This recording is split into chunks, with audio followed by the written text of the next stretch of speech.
ਸਤਿ ਸ਼੍ਰੀ ਅਕਾਲ ਸਾਰਿਆਂ ਨੂੰ ਵੈਲਕਮ ਟੂ ਸੁਖਜਸ ਵਲੌਗਸ ਹੋਪ ਤੁਸੀਂ ਸਾਰੇ ਠੀਕ ਹੋਵੋਗੇ। ਅੱਜ ਦੀ ਵੀਡੀਓ ਆ ਕਿ ਕੈਨੇਡਾ 'ਚ ਆਪਣਾ ਵਰਕ ਪਰਮਿਟ ਕਿੱਦਾਂ ਅਪਲਾਈ ਕਰ ਸਕਦੇ ਆ ਆਨਲਾਈਨ। ਮੈਂ ਆਪਣਾ ਵਰਕ ਪਰਮਿਟ ਆਪ ਅਪਲਾਈ ਕੀਤਾ ਸੀ। ਮੈਨੂੰ ਬਹੁਤ ਸਾਰੇ ਫਰੈਂਡਸ ਨੇ ਪੁੱਛਿਆ ਤੂੰ ਕਿਵੇਂ ਕੀਤਾ ਸੋ ਮੈਨੂੰ ਲੱਗਦਾ ਹੈ ਕਿ ਇਹ ਵੀਡੀਓ ਬਣਾਉਣੀ ਬਹੁਤ ਇੰਪੋਰਟੈਂਟ ਸੀਗੀ ਕਿਉਂਕਿ ਬਹੁਤ ਸਾਰੇ ਸਟੂਡੈਂਟਸ ਦੀ ਸਪੈਸ਼ਲੀ ਇੰਟਰਨੈਸ਼ਨਲ ਸਟੂਡੈਂਟਸ ਦੀ ਹੈਲਪ ਹੋ ਸਕਦੀ ਹੈ ਇਸ ਵੀਡੀਓ ਦੇ ਥਰੂ ਤੇ ਉਹ ਆਪਣਾ ਵਰਕ ਪਰਮਿਟ ਆਪ ਅਪਲਾਈ ਕਰ ਸਕਦੇ ਆ ਤੇ ਫੀਸ ਜਿਹੜੀ ਏਜੰਟਸ ਨੂੰ ਦਿੰਦੇ ਆ ਉਹ ਬਚਾ ਸਕਦੇ ਆ। ਸੋ ਆਈ ਥਿੰਕ ਇਹ ਬਹੁਤ ਹੀ ਹੈਲਪਫੁਲ ਹੋਊਗਾ ਬਹੁਤ ਸਾਰੇ ਸਟੂਡੈਂਟਸ ਵਾਸਤੇ ਜਿਨ੍ਹਾਂ ਕੋਲ ਪੈਸੇ ਨਹੀਂ ਹੁੰਦੇ, ਕਈ ਵਾਰੀ ਉਹ ਇੰਨੇ ਅਫੋਰਡ ਨਹੀਂ ਕਰ ਸਕਦੇ, ਉਹ ਇੰਨੇ ਦੇ ਨਹੀਂ ਸਕਦੇ। ਸੋ ਉਹ ਆਪ ਅਪਲਾਈ ਕਰ ਸਕਦੇ ਨੇ ਆਨਲਾਈਨ। ਬਹੁਤ ਈਜ਼ੀ ਆ, ਕੋਈ ਡਿਫਿਕਲਟ ਨਹੀਂ ਹੈਗਾ। ਸਟੈਪ ਬਾਏ ਸਟੈਪ ਮੈਂ ਤੁਹਾਨੂੰ ਦੱਸੂਗੀ ਕਿ ਕਿਵੇਂ ਅਪਲਾਈ ਕਰ ਸਕਦੇ ਆ, ਤੁਹਾਨੂੰ ਕੋਈ ਡਿਫਿਕਲਟੀ ਨਹੀਂ ਆਊਗੀ। ਫਿਰ ਵੀ ਅਗਰ ਤੁਹਾਨੂੰ ਕੋਈ ਵੀ ਕੁਐਸਚਨ ਪੁੱਛਣਾ ਹੋਇਆ ਪਲੀਜ਼ ਫ੍ਰੀ ਟੂ ਟੈਕਸਟ, ਮੈਂ ਰਿਸਪੌਂਸ ਜ਼ਰੂਰ ਕਰੂੰਗੀ। So post graduate work permit apply ਕਰਨ ਦੀ ਸਭ ਤੋਂ ਪਹਿਲੀ ਕੰਡੀਸ਼ਨ ਇਹ ਹੈ ਕਿ ਤੁਸੀਂ ਫੁੱਲ ਟਾਈਮ ਸਟੂਡੈਂਟ ਹੋਣੇ ਚਾਹੀਦੇ ਹੋ, ਤੁਸੀਂ ਕੈਨੇਡਾ 'ਚ ਸਟੱਡੀ ਕੀਤੀ ਹੋਣੀ ਚਾਹੀਦੀ ਹੈ, ਤੁਹਾਡਾ ਜਿਹੜਾ ਪ੍ਰੋਗਰਾਮ ਆ ਉਹ 8 ਮਹੀਨੇ ਤੋਂ ਜ਼ਿਆਦਾ ਹੋਣਾ ਚਾਹੀਦਾ ਹੈ, ਘੱਟ ਨਹੀਂ, ਫਿਰ ਤੁਸੀਂ ਐਲੀਜੀਬਲ ਨਹੀਂ ਹੋਵੋਗੇ। ਸੋ ਇਹ ਰਿਕੁਆਇਰਮੈਂਟ ਹੈਗੀ ਆ post graduate work permit apply ਕਰਨ ਦੀ। So let's begin. ਹਾਂਜੀ, ਸੋ ਸਭ ਤੋਂ ਪਹਿਲਾਂ ਅਸੀਂ ਗੂਗਲ ਤੇ CIC ਲੌਗਇਨ ਫਿਲ ਕਰਾਂਗੇ। ਜਦੋਂ CIC ਲੌਗਇਨ ਸਰਚ ਕਰਾਂਗੇ ਤੇ ਆ ਆਪਸ਼ਨ ਆਊਗਾ sign in to your IRCC secure account, ਇਹਦੇ ਤੇ ਕਲਿੱਕ ਕਰਨਾ। ਇਹ CIC ਦੀ ਅਫੀਸ਼ੀਅਲ ਵੈਬਸਾਈਟ ਆ। ਜੇ ਤੁਹਾਡਾ ਆਲਰੇਡੀ ਅਕਾਊਂਟ ਹੈਗਾ ਤੇ ਫਿਰ ਤੁਸੀਂ ਕਰੋਗੇ ਸਾਈਨ ਇਨ ਵਿਦ GC ਕੀ। ਜੇ ਤੁਹਾਡਾ ਅਕਾਊਂਟ ਨਹੀਂ ਹੈਗਾ ਤੇ ਤੁਸੀਂ ਕਰੋਗੇ don't have an account register. ਜੋ ਤੁਸੀਂ ਰਜਿਸਟਰ ਤੇ ਕਲਿੱਕ ਕਰੋਗੇ ਤੇ ਤੁਹਾਨੂੰ ਇੱਥੇ ਆਪਸ਼ਨ ਆਊਗੀ ਰਜਿਸਟਰ ਵਿਦ ਅ GC ਕੀ, register with a sign in partner. I recommend this ਕਿਉਂਕਿ ਜਦੋਂ ਮੈਂ ਆਪਣਾ ਵਰਕ ਪਰਮਿਟ ਅਪਲਾਈ ਕੀਤਾ ਸੀ ਮੈਂ ਵੀ ਰਜਿਸਟਰ ਵਿਦ GC ਕੀ ਕੀਤਾ ਸੀ, ਇਹ ਥੋੜਾ ਮੈਨੂੰ ਈਜ਼ੀ ਲੱਗਿਆ।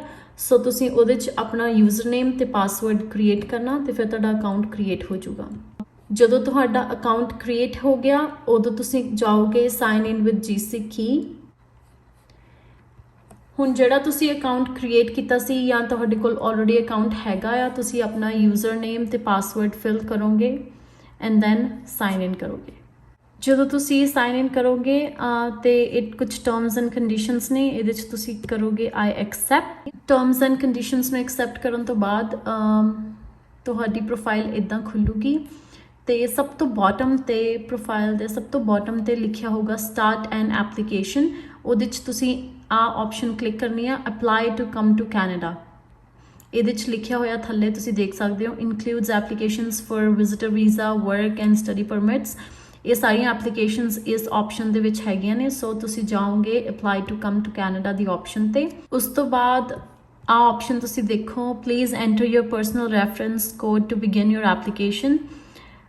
ਸਾਡੇ ਕੋਲ ਪਰਸਨਲ ਕੋਡ ਨਹੀਂ ਹੈਗਾ ਸੋ ਅਸੀਂ ਬਾਟਮ ਤੇ ਇਹ ਵਾਲੀ ਆਪਸ਼ਨ ਸਿਲੈਕਟ ਕਰਾਂਗੇ ਵਿਜ਼ਿਟਰ ਵੀਜ਼ਾ, ਸਟੱਡੀ ਐਂਡ ਔਰ work permit.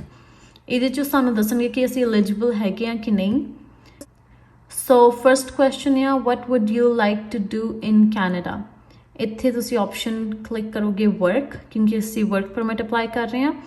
How long are you planning to stay in Canada. ਇਹਦੇ 'ਚ ਅਸੀਂ ਆਪਸ਼ਨ ਕਲਿੱਕ ਕਰਾਂਗੇ ਟੈਂਪਰੇਰੀਲੀ ਮੋਰ ਦੈਨ 6 ਮੰਥਸ ਕਿਉਂਕਿ ਆਫ ਕੋਰਸ ਸਾਨੂੰ 6 ਮੰਥਸ ਤੋਂ ਜ਼ਿਆਦਾ ਵਰਕ ਪਰਮਿਟ ਚਾਹੀਦਾ। select the code that matches the one on your passport। ਮੇਰੇ ਪਾਸਪੋਰਟ ਤੇ ਇੰਡੀਆ ਹੈਗਾ ਸੋ ਮੈਂ ਇੰਡੀਆ ਸਿਲੈਕਟ ਕਰੂੰਗੀ। ਨੈਕਸਟ ਕੁਐਸਚਨ ਆ ਜੀ what is your current country territory of residence। if you are presently in Canada you should select Canada। ਹੁਣ ਇੱਥੇ country ਹੋਊਗੀ ਕੈਨੇਡਾ।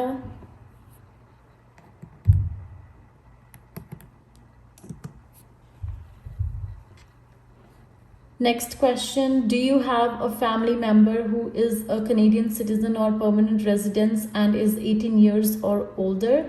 ਇਹਦੇ 'ਚ ਆਊਗਾ no। What is your date of birth? ਇੱਥੇ ਤੁਸੀਂ ਆਪਣੀ date of birth fill ਕਰੋਗੇ। ਸਾਰੇ ਆਨਸਰਸ ਫਿਲ ਕਰਨ ਤੋਂ ਬਾਅਦ ਜੋ ਤੁਸੀਂ ਨੈਕਸਟ ਕਰੋਗੇ ਤੇ ਆ ਕੁਐਸਚਨ ਆਊਗਾ are you a lawful permanent resident of the United States with valid US citizenship and immigration services। ਇੱਥੇ ਆਊਗਾ no। then फिर next करोगे what is your current immigration status in Canada.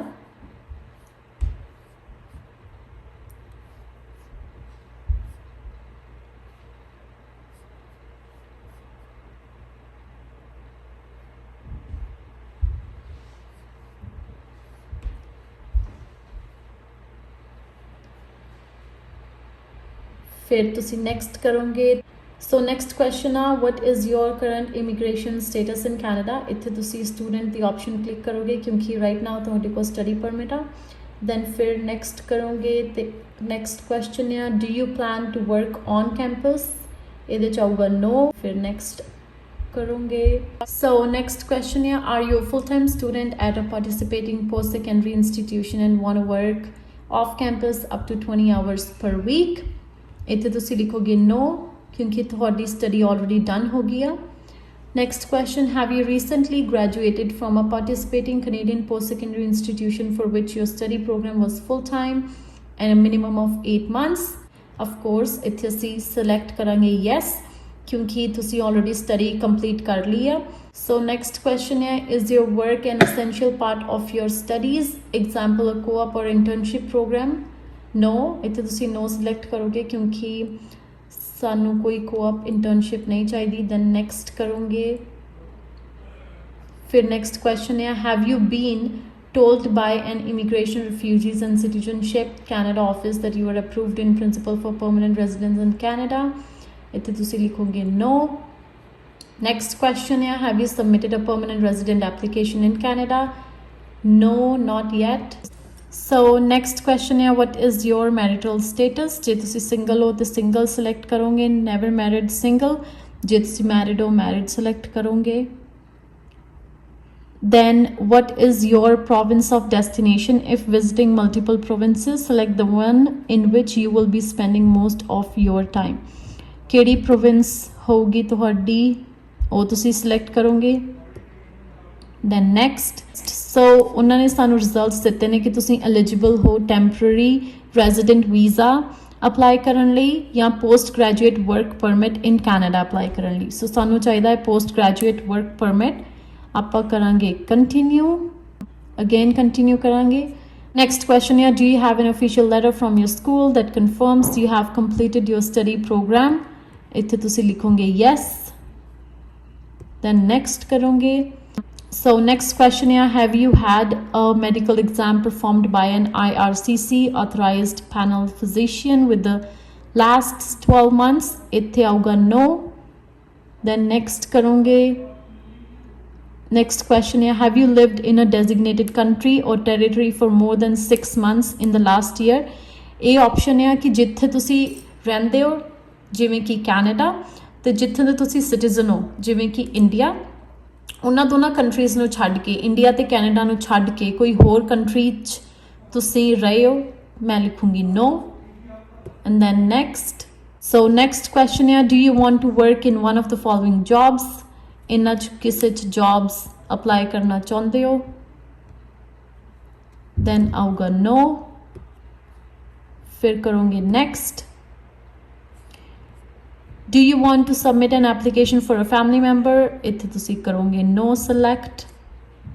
Then next are you giving someone access to your application. जे तो तुसी किसी ਨੂੰ access ਦੇ ਰਹੇ ਹੋ ਤੇ ਤੁਸੀਂ ਕਰ ਰਹੇ ਹੋ yes. बट क्योंकि ਤੁਸੀਂ ਆਪਣੇ ਆਪ ਅਪਲਾਈ ਕਰ ਰਹੇ ਹੋ ਤੇ ਮੈਂ ਬਿਲੀਵ ਕਰਦੀ ਹਾਂ ਕਿ ਤੁਸੀਂ no option select ਕਰਿਓ. Then next फिर नेक्स्ट क्वेश्चन है in the past 10 years have you given your fingerprints and photo for an application to come to Canada. जे तो तुहाडे फिंगरप्रिंट्स होए तो तुसी यस करियो अगर नहीं होए तो no. Then next there are fees associated with this application will you be paying your fees. Yes I will be paying my fees. Are you able to make a digital copy of your documents with a scanner or camera. Yes. Then next question here, will you be paying your application fees online. To pay online you can use a credit card. Yes ਅਸੀਂ ਆਪਣੀ fees online ਪੇ ਕਰ ਰਹੇ ਹਾਂ.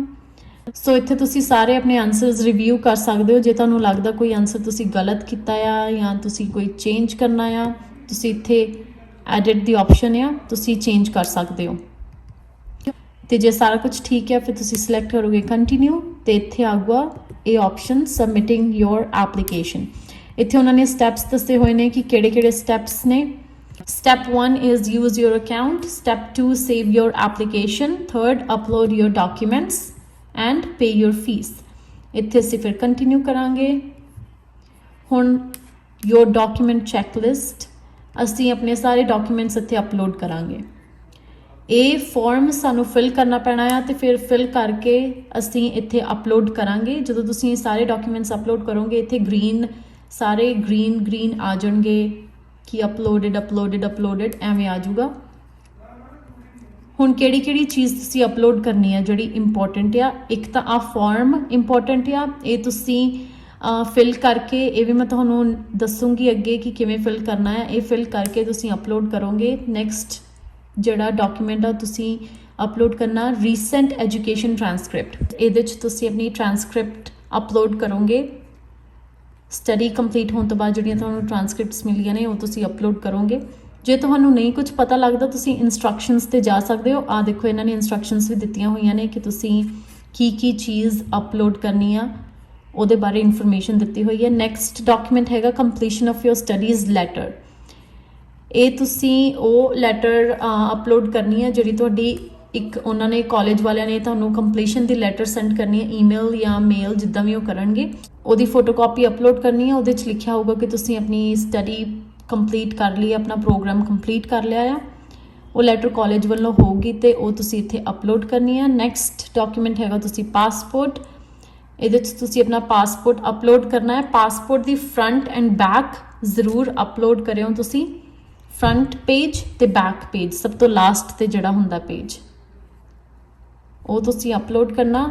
ਫਿਰ digital photo, ਇੱਥੇ ਤੁਸੀਂ ਆਪਣੀ photo upload ਕਰਨੀ ਆ। ਅਗਰ ਤੁਹਾਨੂੰ ਨਹੀਂ ਪਤਾ ਕਿ ਉਹਦੀਆਂ ਸਪੈਸੀਫਿਕੇਸ਼ਨਸ ਕੀ ਨੇ ਫਿਰ ਇੱਥੇ ਕੁਐਸਚਨ ਮਾਰਕ ਤੇ ਕਲਿੱਕ ਕਰਿਓ, ਤੁਹਾਨੂੰ ਪਤਾ ਲੱਗ ਜਾਊਗਾ। ਦੇਖੋ ਇੱਥੇ ਲਿਖਿਆ ਵੀ ਹੋਇਆ image size at least 420 by 540 pixels. ਸੋ ਇੱਥੋਂ ਤੁਹਾਨੂੰ ਪਤਾ ਲੱਗ ਜਾਊਗਾ ਕਿ ਕਿੱਦਾਂ ਦੀ ਫੋਟੋ ਤੁਸੀਂ ਅਪਲੋਡ ਕਰਨੀ ਹੈ। ਸੋ ਨੈਕਸਟ ਹੈ ਜੀ ਆਪਸ਼ਨਲ ਡਾਕੂਮੈਂਟਸ। ਅਗਰ ਤੁਸੀਂ ਕੈਨੇਡਾ ਦੇ ਬਾਹਰ ਹੋ ਤੇ ਤੁਸੀਂ ਐਪਲੀਕੇਸ਼ਨ ਫਿਲ ਕਰ ਰਹੇ ਹੋ ਤੇ ਫਿਰ ਤੁਸੀਂ ਇਹ ਫਾਰਮ ਵੀ ਅਪਲੋਡ ਕਰਨਾ ਆ। ਨੈਕਸਟ ਹੈਗਾ ਕਲਾਇੰਟ ਇਨਫੋਰਮੇਸ਼ਨ। ਇਹਦੇ 'ਚ ਦੋ ਚੀਜ਼ਾਂ ਨੇ। ਇੱਕ ਤਾਂ ਤੁਸੀਂ ਇੱਕ ਪ੍ਰੋਫੈਸ਼ਨਲ ਲੈਟਰ ਆਫਿਸਰ ਦੇ ਅੱਗੇ ਪ੍ਰੈਜ਼ੈਂਟ ਕਰ ਸਕਦੇ ਹੋ ਜਿਹਦੇ 'ਚ ਤੁਹਾਡੀ ਇੱਕ ਡਿਸਕ੍ਰਿਪਸ਼ਨ ਹੋਊਗੀ ਕਿ ਤੁਸੀਂ ਕਿਉਂ ਵਰਕ ਪਰਮਿਟ ਅਪਲਾਈ ਕਰ ਰਹੇ ਹੋ, ਤੁਹਾਡੀ ਸਟੱਡੀ ਕੰਪਲੀਟ ਹੋ ਗਈ ਆ, ਕਿੱਥੋਂ ਹੋਈ ਆ, ਤੁਹਾਡੇ ਬਾਰੇ ਸ਼ਾਰਟ ਇਨਫੋਰਮੇਸ਼ਨ ਹੋਊਗੀ ਤਾਂ ਕਿ ਆਫਿਸਰ ਨੂੰ ਰੀਡ ਕਰਕੇ ਪਤਾ ਲੱਗ ਜਾਊਗਾ ਕਿ ਹਾਂ ਇਹਨੂੰ ਐਕਚੁਅਲੀ ਕਿਉਂ ਵਰਕ ਪਰਮਿਟ ਚਾਹੀਦਾ। ਉਹ ਸਾਰਾ ਕੁਝ ਹੋਊਗਾ ਉਹਦੇ ਅੰਦਰ। ਤੇ ਦੂਸਰੀ ਚੀਜ਼ ਤੁਸੀਂ ਮੈਂਸ਼ਨ ਕਰ ਸਕਦੇ ਹੋ। ਰਿਮੈਂਬਰ ਜਦੋਂ ਮੈਂ ਤੁਹਾਨੂੰ ਦੱਸਿਆ ਸੀ ਕਿ ਇਹ ਐਪਲੀਕੇਸ਼ਨ ਤੁਹਾਨੂੰ ਮੈਂ ਅੱਗੇ ਜਾ ਕੇ ਫਿਲ ਕਰਨਾ ਦੱਸੂਗੀ, ਇਹਦੇ 'ਚ ਇੱਕ ਆਪਸ਼ਨ ਆਉਂਦੀ ਹੈ ਤੁਹਾਡੀ ਵਰਕ ਹਿਸਟਰੀ ਦੀ। ਤੁਹਾਡੇ ਕੋਲ ਜੌਬ ਲੈਟਰ ਹੈਗੀ ਆ, ਤੁਸੀਂ ਉਹ ਅਟੈਚ ਕਰਨੀ ਆ, ਉਹ ਤੁਸੀਂ ਇਹਦੇ 'ਚ ਅਟੈਚ ਕਰ ਸਕਦੇ ਹੋ ਐਜ਼ ਅ ਐਡੀਸ਼ਨਲ ਡਾਕੂਮੈਂਟ। ਸਾਰੇ ਡਾਕੂਮੈਂਟਸ ਅਪਲੋਡ ਕਰਨ ਤੋਂ ਬਾਅਦ ਆ ਦੇਖੋ ਤੁਹਾਡੀ ਫੀਸ ਵੀ ਥੱਲੇ ਲਿਖੀ ਹੋਈ ਹੈ। Work permit fee is 155, biometric fee ਹੈਗੀ $85, open work permit holder fee 100। So all together total ਤੁਹਾਡਾ ਹੈਗਾ $340 ਤੁਹਾਡੀ ਵਰਕ ਪਰਮਿਟ ਦੀ ਫੀ ਆ। ਜੋ ਸਾਰੇ ਡਾਕੂਮੈਂਟਸ ਤੁਸੀਂ ਅਪਲੋਡ ਕਰਤੇ ਇੱਥੇ ਨੈਕਸਟ ਦੀ ਆਪਸ਼ਨ ਆਊਗੀ। ਫਿਰ ਉਸ ਤੋਂ ਬਾਅਦ ਤੁਹਾਨੂੰ ਫੀਸ ਪੇ ਕਰਨ ਲਈ ਕਹਿਣਗੇ। ਫਿਰ ਜੋ ਤੁਸੀਂ ਫੀਸ ਪੇ ਕਰਤੀ ਫਿਰ ਤੁਹਾਨੂੰ ਈਮੇਲ ਆ ਜੂਗੀ ਕਿ ਤੁਹਾਡੀ ਪੇਮੈਂਟ ਅਪਰੂਵ ਹੋ ਗਈ ਆ ਤੇ ਤੁਹਾਡੀ ਐਪਲੀਕੇਸ਼ਨ ਸਬਮਿਟ ਹੋ ਜੂਗੀ। ਸੋ ਸਾਰੇ ਡਾਕੂਮੈਂਟਸ ਅਪਲੋਡ ਕਰਨ ਤੋਂ ਬਾਅਦ ਇੱਥੇ ਨੈਕਸਟ ਦੀ ਆਪਸ਼ਨ ਆਊਗੀ। ਫਿਰ ਤੁਹਾਨੂੰ ਫੀਸ ਪੇ ਕਰਨ ਲਈ ਕਹਿਣਗੇ। ਫਿਰ ਤੁਸੀਂ ਆਪਣੀ ਪੇ ਕਰਕੇ ਫੀਸ ਫਿਰ ਤੁਹਾਡੀ ਐਪਲੀਕੇਸ਼ਨ ਸਬਮਿਟ ਹੋ ਜੂਗੀ। ਸੋ ਹੁਣ ਮੈਂ ਤੁਹਾਨੂੰ ਦੱਸਦੀ ਹਾਂ ਕਿ ਇਹ ਐਪਲੀਕੇਸ਼ਨ ਫਾਰਮ ਕਿਵੇਂ ਫਿਲ ਕਰਨਾ ਆ। ਹਾਂਜੀ, ਸੋ ਇਹ ਉਹ ਐਪਲੀਕੇਸ਼ਨ ਆ ਜਿਹੜੀ ਅਸੀਂ ਸਭ ਤੋਂ ਪਹਿਲਾਂ ਅਪਲੋਡ ਕਰਨੀ ਆ ਤੇ ਇਹ ਮੈਂ ਤੁਹਾਨੂੰ ਕਿਹਾ ਸੀ ਕਿ ਮੈਂ ਤੁਹਾਨੂੰ ਅੱਗੇ ਜਾ ਕੇ ਦੱਸੂਗੀ ਕਿਵੇਂ ਫਿਲ ਕਰਨੀ ਆ। ਸੋ ਇਹ ਐਪਲੀਕੇਸ਼ਨ ਆ, application to change conditions, extend my stay or remain in Canada as a worker. ਸਭ ਤੋਂ ਫਰਸਟ ਆਪਸ਼ਨ ਹੈਗੀ ਆ UCI। ਸਾਡੇ ਕੋਲ UCI ਨਹੀਂ ਆ ਸੋ ਅਸੀਂ ਇਹਨੂੰ ਬਲੈਂਕ ਛੱਡਣਾ। ਨੈਕਸਟ ਹੈਗਾ ਆਈ ਵਾਂਟ ਸਰਵਿਸ ਇਨ, ਇੱਥੇ ਤੁਸੀਂ ਸਿਲੈਕਟ ਕਰੋਗੇ ਇੰਗਲਿਸ਼। ਸੋ ਨੈਕਸਟ ਆ I am applying for one or more of the following, ਇੱਥੇ ਤੁਸੀਂ ਸਿਲੈਕਟ ਕਰੋਗੇ apply for a work permit for the first time or with the new employer. ਇਹ ਵਾਲੀ option ਤੁਸੀਂ ਸਿਲੈਕਟ ਕਰੋਗੇ। ਇੱਥੇ ਤੁਸੀਂ ਆਪਣਾ ਫੁੱਲ ਨੇਮ ਲਿਖੋਗੇ। ਅਗਰ ਤੁਹਾਡਾ ਫੈਮਿਲੀ ਨੇਮ ਹੈਗਾ ਪਾਸਪੋਰਟ ਤੇ ਫਿਰ ਤੁਸੀਂ ਫੈਮਿਲੀ ਨੇਮ ਲਿਖੋਗੇ। ਅਗਰ ਨਹੀਂ ਹੈਗਾ ਫਿਰ ਤੁਸੀਂ ਲਿਖੋਗੇ ਨਾਟ ਗਿਵਨ ਜਾਂ NA। ਹੁਣ ਗਿਵਨ ਨੇਮ, ਅਗਰ ਤੁਹਾਡਾ ਗਿਵਨ ਨੇਮ ਪਾਸਪੋਰਟ ਤੇ ਆ ਤੇ ਫਿਰ ਤੁਸੀਂ ਗਿਵਨ ਨੇਮ ਲਿਖੋਗੇ। ਨੈਕਸਟ ਕੁਐਸਚਨ ਹੈ have you ever used any other name, ਇੱਥੇ ਆਊਗਾ ਨੋ। ਦੈਨ ਫਿਰ ਬਹੁਤ ਹੀ ਬੇਸਿਕ ਕੁਐਸਚਨਸ ਨੇ, ਤੁਹਾਡੀ ਡੇਟ ਆਫ ਬਰਥ, ਤੁਹਾਡਾ ਪਲੇਸ ਆਫ ਬਰਥ, ਸੇਮ ਤੁਸੀਂ ਜੋ ਵੀ ਪਾਸਪੋਰਟ ਤੇ ਪਲੇਸ ਆਫ ਬਰਥ ਆ ਉਹੀ ਤੁਸੀਂ ਲਿਖਣਾ ਆ। Country same as passport. Current country or territory of residence, current country ਕਿਹੜੀ ਆ, ਕੈਨੇਡਾ। ਫਿਰ ਨੈਕਸਟ ਕੁਐਸਚਨ ਹੈ ਸਟੇਟਸ, ਸਟੇਟਸ ਕੀ ਆ, ਐਜ਼ ਅ ਸਟੂਡੈਂਟ, ਕਿਉਂਕਿ ਰਾਈਟ ਨਾਓ ਤੁਹਾਡੇ ਕੋਲ ਸਟੱਡੀ ਪਰਮਿਟ ਹੈਗਾ ਤੇ ਤੁਸੀਂ ਵਰਕ ਪਰਮਿਟ ਲਈ ਅਪਲਾਈ ਕਰ ਰਹੇ ਹੋ, ਸੋ ਸਟੇਟਸ ਕਰੰਟ ਹੋਊਗਾ ਸਟੂਡੈਂਟ। ਫਰੋਮ ਤੇ ਟੂ, ਇਹ ਤੁਹਾਨੂੰ ਮਿਲੂਗਾ ਸਟੱਡੀ ਪਰਮਿਟ ਤੇ, ਸਟੱਡੀ ਪਰਮਿਟ ਤੇ ਲਿਖਿਆ ਹੋਊਗਾ ਕਿ ਫਰੋਮ ਕਦੋਂ ਇਸ਼ੂ ਹੋਇਆ ਤੇ ਐਕਸਪਾਇਰੀ ਕਦੋਂ ਤੱਕ ਵੈਲਿਡ ਆ, ਉਹ ਲਿਖਿਆ ਹੋਊਗਾ, ਤੁਸੀਂ ਉਹੀ ਸੇਮ ਐਜ਼ ਇਟ ਇਜ਼ ਲਿਖ ਦੇਣਾ ਇੱਥੇ। ਨੈਕਸਟ ਕੁਐਸਚਨ ਹੈ previous countries or territories of residence during the past 5 years have you lived in any country or territory other than your country of citizenship or your country or territory of residence, ਇੱਥੇ ਤੁਸੀਂ ਲਿਖੋਗੇ ਨੋ।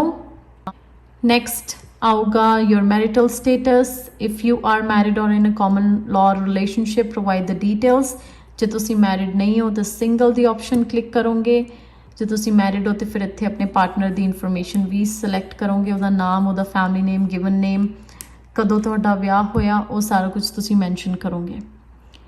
ਸੋ next question ਹੈ have you previously been married or in a common law relationship, ਅਗਰ ਤੁਸੀਂ ਪਹਿਲਾਂ common law relationship 'ਚ ਸੀਗੇ ਜਾਂ ਮੈਰਿਡ ਸੀਗੇ, ਉਹ ਤੁਸੀਂ ਆਪਸ਼ਨ ਇੱਥੇ ਕਲਿੱਕ ਕਰੋਗੇ। ਸੋ ਨੈਕਸਟ ਕੁਐਸਚਨ ਹੈਗਾ ਲੈਂਗੁਏਜਸ ਤੇ, ਨੇਟਿਵ ਲੈਂਗੁਏਜਸ ਜਾਂ ਮਦਰ ਟੰਗ, ਅਗਰ ਤੁਸੀਂ ਪੰਜਾਬੀ ਬੋਲਦੇ ਹੋ ਤੇ ਪੰਜਾਬੀ, ਹਿੰਦੀ ਬੋਲਦੇ ਹੋ ਹਿੰਦੀ, ਅਗਰ ਇੰਗਲਿਸ਼ ਬੋਲਦੇ ਹੋ ਇੰਗਲਿਸ਼। ਨੈਕਸਟ ਕੁਐਸਚਨ ਹੈ are you able to communicate in English and or French, ਇੱਥੇ ਤੁਸੀਂ ਲਿਖ ਸਕਦੇ ਹੋ ਜਿਹੜੀ ਵੀ ਕਮਿਊਨੀਕੇਸ਼ਨ ਲੈਂਗੁਏਜ ਤੁਸੀਂ ਯੂਜ਼ ਕਰਦੇ ਹੋ, ਮੈਂ ਇੱਥੇ ਇੰਗਲਿਸ਼ ਸਿਲੈਕਟ ਕਰੂੰਗੀ। ਨੈਕਸਟ ਕੁਐਸਚਨ ਹੈਗਾ have you taken a test from designated testing agency to assess your proficiency in English, ਇੱਥੇ ਤੁਸੀਂ ਕਰੋਗੇ ਯੈਸ, ਕਿਉਂਕਿ ਤੁਸੀਂ ਆਇਲਸ ਦਾ ਟੈਸਟ ਆਲਰੇਡੀ ਦਿੱਤਾ ਹੋਇਆ ਆ। ਤੇ ਇੱਥੇ ਹੁਣ ਤੁਹਾਡੀ ਪਾਸਪੋਰਟ ਦੀ ਇਨਫੋਰਮੇਸ਼ਨ ਆਊਗੀ, ਤੁਹਾਡਾ passport number, country or territory of issue, ਕਿਹੜੀ ਕੰਟਰੀ ਤੋਂ ਇਸ਼ੂ ਹੋਇਆ, ਉਹਦੀ ਇਸ਼ੂ ਡੇਟ, ਉਹਦੀ ਐਕਸਪਾਇਰੀ ਡੇਟ। ਫਿਰ for this trip you will use a passport issued by the ministry of foreign, ਇੱਥੇ ਆਊਗਾ ਨੋ। ਨੈਕਸਟ ਕੁਐਸਚਨ ਹੈਗਾ for this trip will you use a national Israel passport, ਇੱਥੇ ਵੀ no ਆਊਗਾ। Next question ਹੈਗਾ do you have a national identity document, ਅਗਰ ਤੁਹਾਡੇ ਕੋਲ ਕੋਈ ਪੈਨ ਕਾਰਡ ਜਾਂ ਆਧਾਰ ਕਾਰਡ ਹੈਗਾ ਤੁਸੀਂ ਯੈਸ ਲਿਖ ਸਕਦੇ ਹੋ, ਉਹਦਾ ਡਾਕੂਮੈਂਟ ਨੰਬਰ, ਉਹਦੀ ਕੰਟਰੀ, ਉਹਦੀ ਇਸ਼ੂ ਤੇ ਉਹਦੀ ਐਕਸਪਾਇਰੀ ਵੀ ਇੱਥੇ ਤੁਸੀਂ ਮੈਂਸ਼ਨ ਕਰਨੀ ਆ, ਅਗਰ ਨਹੀਂ ਹੈਗਾ ਤਾਂ ਤੁਸੀਂ ਸਿੰਪਲੀ ਨੋ ਵੀ ਕਰ ਸਕਦੇ ਹੋ। USPR ਕਾਰਡ ਨੋ, ਅਗਰ ਹੈਗਾ ਤਾਂ ਤੁਸੀਂ ਉਹਦੀ ਇਨਫੋਰਮੇਸ਼ਨ ਇੱਥੇ ਫਿਲ ਕਰਨੀ ਆ। ਫਿਰ ਕੰਟੈਕਟ ਇਨਫੋਰਮੇਸ਼ਨ, ਤੁਹਾਡਾ ਮੇਲਿੰਗ ਐਡਰੈਸ ਕੀ ਆ, ਇਹ ਕੈਨੇਡਾ ਦਾ ਮੇਲਿੰਗ ਐਡਰੈਸ ਦੇਣਾ ਤੁਸੀਂ। ਨੈਕਸਟ ਹੈਗਾ ਰੈਜ਼ੀਡੈਂਸ਼ੀਅਲ ਐਡਰੈਸ, ਅਗਰ ਸੇਮ ਹੈਗਾ ਉੱਪਰ ਜੋ ਤੁਸੀਂ ਮੇਲਿੰਗ ਐਡਰੈਸ ਦਿੱਤਾ, ਅਗਰ ਉਹੀ ਐਡਰੈਸ ਆ ਫਿਰ ਤੁਸੀਂ ਲਿਖੋਗੇ ਯੈਸ, ਅਗਰ ਡਿਫਰੈਂਟ ਆ ਤਾਂ ਫਿਰ ਤੁਸੀਂ ਲਿਖੋਗੇ ਨੋ, ਫਿਰ ਉਹਦੀ ਇਨਫੋਰਮੇਸ਼ਨ ਵੀ ਮੈਂਸ਼ਨ ਕਰੋਗੇ।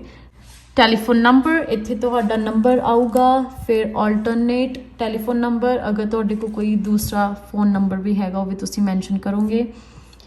ਫੈਕਸ ਨੰਬਰ ਹੈ ਤੇ ਫੈਕਸ ਨੰਬਰ ਮੈਂਸ਼ਨ ਕਰਿਓ, ਈਮੇਲ ਐਡਰੈਸ ਮੈਂਸ਼ਨ ਕਰ ਦਿਓ ਆਪਣੀ।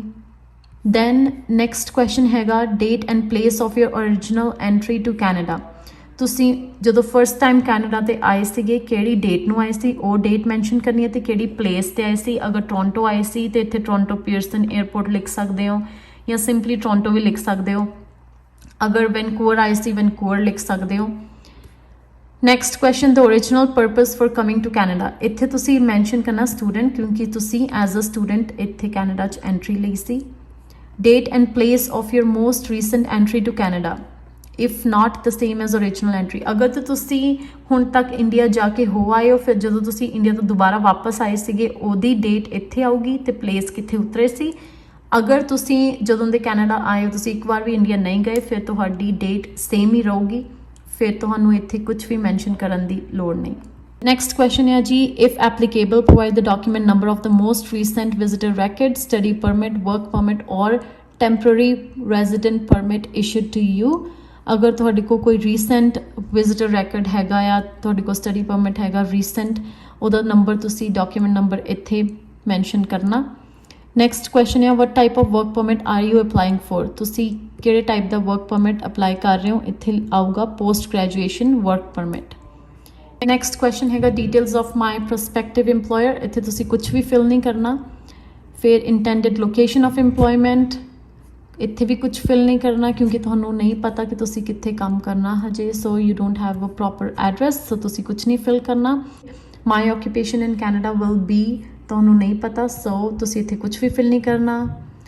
ਫਿਰ ਤੁਸੀਂ ਜਾ ਕੇ ਫਿਲ ਕਰਨਾ ਇੱਥੇ have you been issued a certificate under the provincial nominee program, no. Have you had any post secondary education, ਇੱਥੇ ਤੁਸੀਂ ਕਰੋਗੇ ਯੈਸ ਕਿਉਂਕਿ ਤੁਸੀਂ ਸਟੱਡੀ ਕੰਪਲੀਟ ਕੀਤੀ ਆ। ਕਦੋਂ ਤੋਂ ਕਦੋਂ ਸਟੱਡੀ ਕੀਤੀ ਉਹ ਤੁਸੀਂ ਇੱਥੇ ਫਿਲ ਕਰਨਾ, ਕਿਹੜੀ ਫੀਲਡ 'ਚ ਕੀਤੀ, ਤੁਹਾਡਾ ਕਿਹੜਾ ਪ੍ਰੋਗਰਾਮ ਸੀ, ਕਿਹੜਾ ਸਕੂਲ ਸੀ, ਉਹਦਾ ਨਾਮ, ਕਿਹੜੀ ਸਿਟੀ ਤੇ ਕਿਹੜੀ ਕੰਟਰੀ, ਪ੍ਰੋਵਿੰਸ, ਇਹ ਸਾਰਾ ਕੁਝ ਤੁਸੀਂ ਮੈਂਸ਼ਨ ਕਰਨਾ। ਫਿਰ ਨੈਕਸਟ ਆ ਗਿਆ employment, give details of your employment for the past 10 years 10 years the employment history ਚਾਹੀਦੀ ਹੁਣ ਇਹਨਾਂ ਨੂੰ, including if you have held any government position। ਹੁਣ ਇੱਥੇ ਜਦੋਂ ਦੇ ਤੁਸੀਂ ਕੈਨੇਡਾ ਆਏ ਹੋ ਤੁਸੀਂ 20 ਆਵਰਸ ਕੰਮ ਕਰ ਸਕਦੇ ਹੋ ਐਜ਼ ਅ ਸਟੂਡੈਂਟ, ਤੇ ਤੁਸੀਂ ਕਿਤੇ ਵੀ ਪਾਰਟ ਟਾਈਮ ਕੰਮ ਕੀਤਾ ਆ ਉਹ ਤੁਸੀਂ ਇੱਥੇ ਮੈਂਸ਼ਨ ਕਰ ਸਕਦੇ ਹੋ। ਅਗਰ ਤੁਸੀਂ ਇੰਡੀਆ 'ਚ ਵੀ ਕੋਈ ਕੰਮ ਕੀਤਾ ਤੁਸੀਂ ਉਹ ਵੀ ਮੈਂਸ਼ਨ ਕਰ ਸਕਦੇ ਹੋ ਕਿਉਂਕਿ ਇਹਨਾਂ ਨੇ ਇੱਥੇ ਪਾਸਟ 10 years ਦਾ ਪੁੱਛਿਆ, ਸੋ ਉਹ ਤੁਸੀਂ ਇੱਥੇ ਮੈਂਸ਼ਨ ਕਰਨਾ ਕਿਹੜੀ ਆਕੂਪੇਸ਼ਨ ਤੇ ਤੁਸੀਂ ਕੰਮ ਕੀਤਾ, ਕਿਹੜੀ ਕੰਪਨੀ ਨਾਲ, ਸਿਟੀ ਕਿਹੜੀ ਸੀ, ਕੰਟਰੀ ਕਿਹੜੀ ਸੀ ਤੇ ਪ੍ਰੋਵਿੰਸ ਕਿਹੜੀ ਸੀ, ਉਹ ਤੁਸੀਂ ਇੱਥੇ ਮੈਂਸ਼ਨ ਕਰਨਾ। ਕਦੋਂ ਤੋਂ ਲੈ ਕੇ ਕਦੋਂ ਤੱਕ ਕੀਤਾ ਉਹ ਵੀ। ਹੁਣ ਤੁਹਾਨੂੰ ਇੱਥੇ ਮੈਂ ਦੱਸਿਆ ਸੀ ਕਿ ਜਿਹੜੀ ਅਸੀਂ ਡਾਕੂਮੈਂਟ ਅਪਲੋਡ ਕਰਨ ਵਾਲੀ ਚੈੱਕਲਿਸਟ ਸੀਗੀ ਉਹਦੇ 'ਚ ਇੱਕ ਆਪਸ਼ਨ ਸੀਗੀ ਐਡੀਸ਼ਨਲ ਡਾਕੂਮੈਂਟਸ, ਆਪਸ਼ਨਲ ਡਾਕੂਮੈਂਟਸ 'ਚ ਕਲਾਇੰਟ ਇਨਫੋਰਮੇਸ਼ਨ ਦੀ। ਹੁਣ ਉਹਦੇ 'ਚ ਤੁਸੀਂ ਇਹ ਚੀਜ਼ ਅਪਲੋਡ ਕਰ ਸਕਦੇ ਹੋ ਅਗਰ ਤੁਸੀਂ ਕਿਸੇ ਵੀ ਇੰਪਲੋਇਰ ਨਾਲ ਕੰਮ ਕੀਤਾ 20 ਘੰਟੇ ਐਜ਼ ਅ ਸਟੂਡੈਂਟ ਤੇ ਤੁਹਾਡੇ ਕੋਲ ਜੌਬ ਲੈਟਰ ਹੈਗੀ ਆ ਤੇ ਤੁਸੀਂ ਉਹ ਕਲਾਇੰਟ ਇਨਫੋਰਮੇਸ਼ਨ 'ਚ ਅਪਲੋਡ ਕਰ ਸਕਦੇ ਹੋ। ਤੇ ਇੱਥੇ ਤੁਸੀਂ ਆਪਣੀ ਇੰਪਲੋਇਮੈਂਟ ਹਿਸਟਰੀ ਸਾਰੀ ਮੈਂਸ਼ਨ ਕਰਨੀ ਆ, ਬੈਕਗਰਾਊਂਡ ਇਨਫੋਰਮੇਸ਼ਨ। ਫਿਰ last few questions, within the past 2 years have you or your family member have any tuberculosis or lungs or been in close contact with a person with tuberculosis, ਇੱਥੇ ਆਊਗਾ no। have you have any physical or medical disorder, no। have you ever remained beyond the validity of your status, ਇੱਥੇ ਆਊਗਾ no। next have you ever been refused a visa or permit, denied entry or ordered to leave Canada, ਇੱਥੇ ਆਊਗਾ no। have you previously applied to enter or remain in Canada, ਇੱਥੇ ਆਊਗਾ yes। ਤੇ ਇੱਥੇ ਤੁਹਾਡੀ information ਆਊਗੀ study permit ਦੀ ਕਿ ਤੁਸੀਂ ਆਪਣਾ ਸਟੱਡੀ ਪਰਮਿਟ ਇੰਨੀ ਨੂੰ ਅਪਲਾਈ ਕੀਤਾ ਸੀ, ਅਗਰ ਤੁਸੀਂ ਐਕਸਟੈਂਡ ਕਰਵਾਇਆ ਉਹਦੀ ਤੁਸੀਂ ਇਨਫੋਰਮੇਸ਼ਨ ਦੇ ਸਕਦੇ ਹੋ। ਨੈਕਸਟ ਕੁਐਸਚਨ ਹੈ have you ever committed been arrested, no। then next ਹੈਗਾ did you serve in a military, militia or civil defense unit, no। next question are you or have you ever been a member or associated with any political party, no। have you ever witnessed or participated in the ill treatment of prisoners, ਇੱਥੇ ਆਊਗਾ no। then signature ਦਾ part ਆ ਗਿਆ do you consent to be contacted by IRCC or an organization at IRCC's request in the future, ਇੱਥੇ ਤੁਸੀਂ ਕਰੋਗੇ yes। then ਇੱਥੇ ਤੁਸੀਂ ਆਪਣੇ signatures ਕਰੋਗੇ ਤੇ ਡੇਟ ਫਿਲ ਕਰਕੇ then ਤੁਸੀਂ ਕਰੋਗੇ ਵੈਲੀਡੇਟ, ਐਪਲੀਕੇਸ਼ਨ ਨੂੰ ਵੈਲੀਡੇਟ ਕਰੋਗੇ ਤੇ ਤੁਹਾਡੇ ਕੋਲ ਬਾਰਕੋਡਸ ਆ ਜਾਣਗੇ। ਉਹ ਬਾਰਕੋਡਸ ਦਾ ਮਤਲਬ ਹੈ ਕਿ ਤੁਹਾਡੀ ਐਪਲੀਕੇਸ਼ਨ ਪੂਰੀ ਕੰਪਲੀਟ ਆ। ਅਗਰ ਕੋਈ ਕੰਪਲੀਟ ਨਹੀਂ ਹੋਈ ਤੇ ਉਹ ਰੈੱਡ ਕਲਰ ਦਾ ਮਾਰਕ ਆ ਜਾਊਗਾ ਤੇ ਤੁਹਾਡੇ ਤੁਹਾਨੂੰ ਬਾਰਕੋਡ ਨਹੀਂ ਇਸ਼ੂ ਹੋਣਗੇ ਤੇ ਤੁਹਾਨੂੰ ਪਤਾ ਲੱਗ ਜਾਊਗਾ ਕਿ ਸਮਥਿੰਗ ਇਜ਼ ਮਿਸਿੰਗ ਜਾਂ ਸਮਥਿੰਗ ਇਜ਼ ਰੋਂਗ। ਫਿਰ ਤੁਸੀਂ ਉਹਨੂੰ ਫਿਕਸ ਕਰ ਸਕਦੇ ਹੋ ਤੇ ਜਦੋਂ ਤੁਸੀਂ ਵੈਲੀਡੇਟ ਕਰੋਗੇ ਤੁਹਾਡੇ ਕੋਲ ਬਾਰਕੋਡ ਆ ਜਾਣਗੇ। ਪੂਰੀ ਦੀ ਪੂਰੀ ਐਪਲੀਕੇਸ਼ਨ ਜਦੋਂ ਕੰਪਲੀਟ ਹੋਗੀ ਫਿਰ ਤੁਸੀਂ ਐਪਲੀਕੇਸ਼ਨ ਸੇਵ ਕਰਕੇ ਇੱਥੇ ਤੁਸੀਂ ਐਪਲੀਕੇਸ਼ਨ ਅਪਲੋਡ ਕਰ ਲੈਣੀ ਹੈ। ਸੋ ਇਹ ਸੀਗੀ ਸਾਡੀ ਅੱਜ ਦੀ ਵੀਡੀਓ। ਹੋਪ ਤੁਹਾਨੂੰ ਕੁਝ ਨਾ ਕੁਝ ਇਹਦੇ ਤੋਂ ਸਿੱਖਣ ਨੂੰ ਮਿਲਿਆ ਹੋਊਗਾ ਤੇ ਤੁਹਾਡੀ ਕੋਈ ਨਾ ਕੋਈ ਹੈਲਪ ਜ਼ਰੂਰ ਹੋਈ ਹੋਊਗੀ। Please don't forget to like, share and comment this video and please subscribe our channel for more videos. Thank you so much. See you in the next vlog. Bye.